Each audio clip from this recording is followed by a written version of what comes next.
বন্ধুরা, চলে এলাম আরো একটা নতুন ভিডিও নিয়ে। তো বন্ধুরা, আজকে আমরা এই ভিডিওতে কথা বলবো যে আজকে 14ই জুলাই যে ইন্ডিয়ার সঙ্গে ইংল্যান্ডের প্রথম ওয়ানডে ম্যাচটা আরম্ভ হতে চলেছে। সেটি কিন্তু 3:30 থেকে আরম্ভ হয়ে যাবে আজকে। এবং এটাতে কিন্তু বিরাট কোহলি, রোহিত শর্মা এবং জাসপ্রীত বুমরাহ আরও কিন্তু অনেকেই কিন্তু এই সিরিজটাতে মানে কামব্যাক করবে। বিরাট কোহলি, রোহিত শর্মা প্রায় মোটামুটি 5.5 থেকে 6 মাস পর কিন্তু ইন্ডিয়া জার্সি হয়ে আবার কিন্তু খেলবে।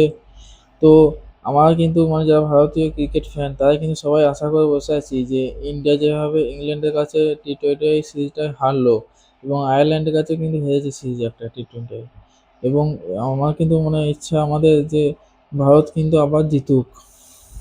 ওয়ানডে ম্যাচ 3টে হবে, তার মধ্যে 2টো যদি জিততে পারে তাহলে কিন্তু এই সিরিজটা জিতে যাবে।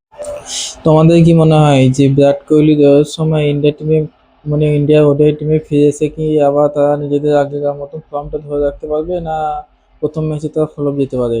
তোমরা কিন্তু কমেন্টে জানাতে ভুলবেন না। আমার মনে হয় বিরাট কোহলি, রোহিত শর্মা এবং বুমরাহ আজকে প্রথম খেলবে, তাদের একটু সমস্যা হতে পারে। কারণ তারা অনেক দিন কিন্তু মানে ইন্টারন্যাশনাল খেলা থেকে কিন্তু বাইরে ছিল। আইপিএলে খেলেছিল রোহিত শর্মা, কিন্তু রেগুলার আইপিএলে খেলা নাই। বিরাট কোহলি কিন্তু প্রত্যেকটা ম্যাচই খেলেছিল, মাঝে একটা ইঞ্জুরির কারণে একটা ম্যাচ করেছিল, কিন্তু বাকি ম্যাচগুলো খেলেছিল। তো দেখাই যাক আজকে যে বিরাট কোহলি এবং রোহিত শর্মা কীভাবে খেলতে পারে। তো আমরা ভারতীয় ক্রিকেট ফ্যানরা কিন্তু সবাই চাইবো যে মানে ইন্ডিয়া ভালো খেলে এই ম্যাচটা জিতুক।